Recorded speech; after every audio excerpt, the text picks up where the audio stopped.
Well, for more on China's investment in Indonesia, I'm joined by CCTV Global Economics Analyst Saruhan Hatipoglu.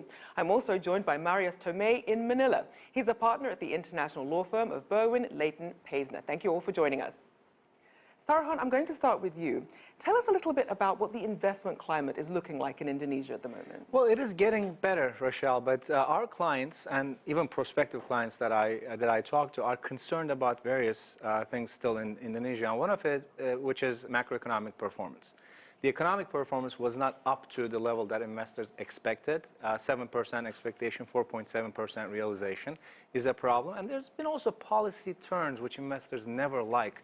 The central bank decision to ban foreign exchange transactions in July unnerved a lot of investors. And also there's some concern about the president's ability to put different politics at play to create the harmony. 17,000 islands. There's a lot of local politics there, and investors are not fully convinced that enough is being done. Having said that, though, some concrete steps are being taken, reforms are underway.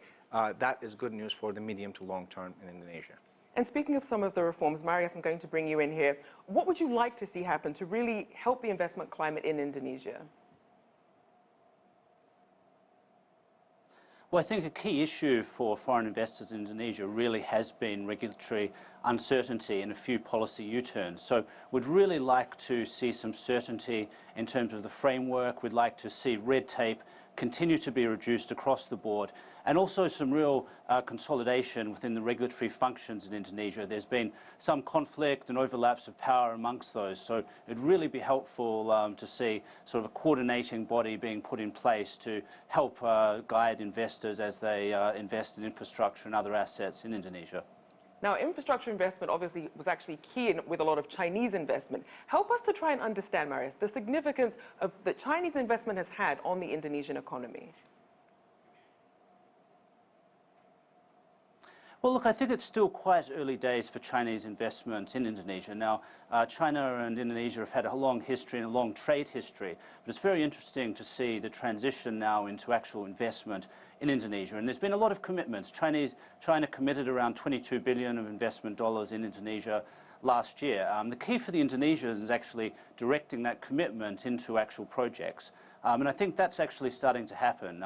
The key project was a high-speed rail link between Jakarta and Bandung, as the Chinese won last year. And that's going to create a huge amount of activity in the domestic economy. That requires joint ventures to be formed with local Indonesian SOEs.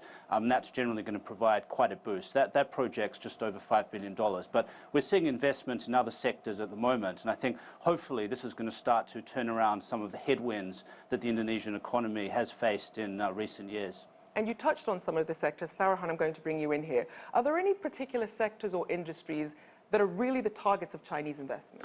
Well, yes, it's been basically primary level right now. Food plant processing, we've seen machinery, electronics has attracted quite a lot of investment. But looking forward, Indonesia has allocated about 450 billion in infrastructure spending through 2019. So a lot of Chinese companies will come in and utilize that. So there'll be a lot of investment in there. Not many analysts are talking about Rachelle, but there's also e-commerce. Now, Marius pointed this out. There's a great market there.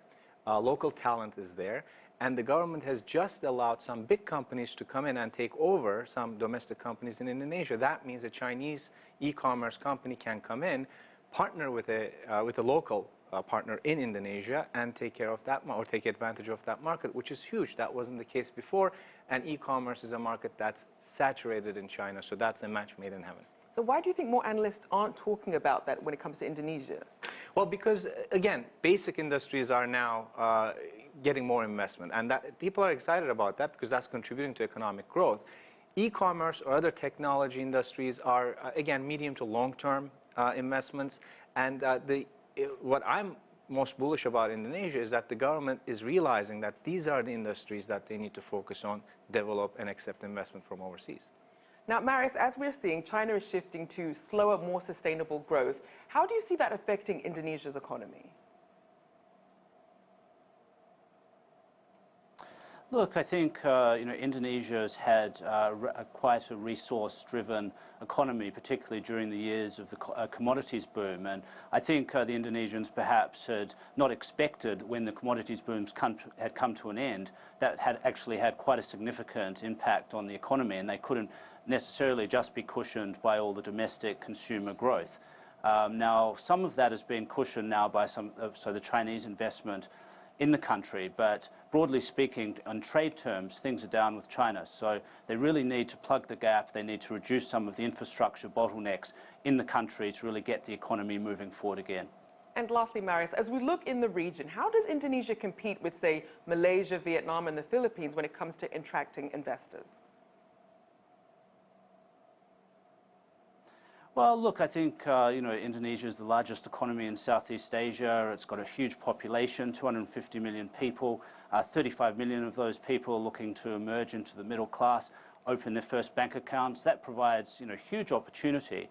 But putting aside the macroeconomic side of things, I think there's really attractive investment destinations throughout the region. I think particularly through ASEAN, there's a real focus on investment through the ASEAN countries and also the TPP that's coming into play. So I think Indonesia really has to compete with other countries for that investment dollar.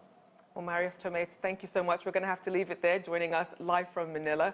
And also Saruhan Hatipoglu, who will be sticking around to join us later on, so stay tuned.